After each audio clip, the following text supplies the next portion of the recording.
এটা আসামির সাথে তো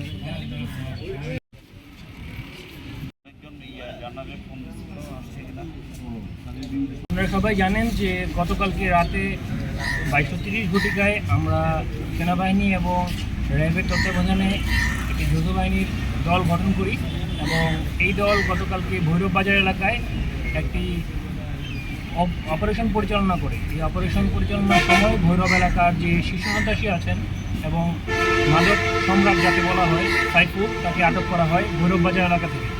পরবর্তীতে তার দেওয়া তথ্যের ভিত্তিতে ভৈরব বাজার এলাকার একটা পরিত্যক্ত ভবন তল্লাশি করে আমরা 55 কেজি গাঁজা সেখান থেকে উদ্ধার করি।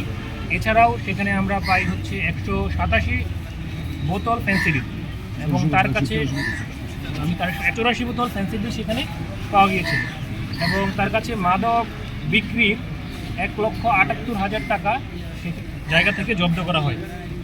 এবং গতকালকে যৌথ বাহিনীর এছাড়াও আরও 2টি অভিযান পরিচালনা করা হয়। এই অভিযানে ভৈরব এলাকার যে শীর্ষ সন্ত্রাসী আছেন বিজন এবং শাওন, তাদেরকে গ্রেফতার করা হয় এবং তাদেরকে পুলিশের কাছে হ্যান্ডওভার করা হয়েছে।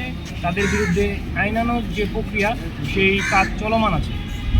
এবং গতকালকের যে অপারেশনটা আমাদের মাদকের বিরুদ্ধে ছিল, এই অপারেশনের যে সেই ফলো আপ হিসাবে আজকে সাইফুলের দেওয়া তথ্য অনুসারে আমরা 11:30 ঘটিকায় ভৈরব বাজারের গোড়াকান্দা এলাকায় আরও একটি অভিযান পরিচালনা করি। যৌথ বাহিনীর এই অভিযান ছিল এবং এই অভিযানে আপনার গোড়াকান্দা থেকে জুনায়েদ নামে আরেকজন মাদক সন্ত্রাসীকে আটক করা হয় এবং তার দেওয়া তথ্য অনুযায়ী তার বাসা তল্লাশি করে সেই বাসা থেকে 97 বোতল ফেন্সিডিল এবং 307 বোতল স্কার্ফ উদ্ধার করা হয় এবং তার বাসা থেকে 22 বোতল বিদেশি মদ উদ্ধার করা হয়।